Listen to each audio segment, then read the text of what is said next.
Hi everyone. ఇండస్ట్రీస్లో motor అనేది again and again trip అవ్వడం ఎప్పుడైనా చూసారా? చాలామంది మోటార్ అనేది డ్యామేజ్ అయ్యిందనేసి అనుకుంటారు. But most of the time problem అనేది మోటార్లో కాదు, ఓవర్లోడ్, సప్లై ఇష్యూ లేదా మెకానికల్ ప్రాబ్లమ్స్ వల్ల ఈ ప్రాబ్లం అనేది వస్తుంది. మోటార్ అనేది ట్రిప్ అవ్వడం అంటే ప్రొటెక్షన్ సిస్టమ్ అనేది మోటార్ని డ్యామేజ్ నుండి ప్రొటెక్ట్ చేస్తుంది అనేసి మీనింగ్ అనమాట. మెయిన్లీ మనకి 5 రీజన్స్ అనేవి ఉంటాయి. Okay, let's understand the today's topic.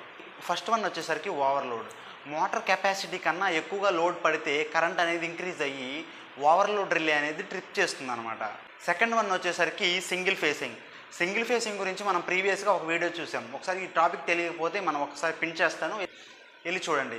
Single facing అంటే 3 ఫేజ్ సప్లైలో ఒక ఫేస్ అనేది మిస్ అయితే మోటార్ ఓవర్ హీటింగ్ అవుతుంది అనమాట, కాబట్టి ట్రిప్ అవుతుంది.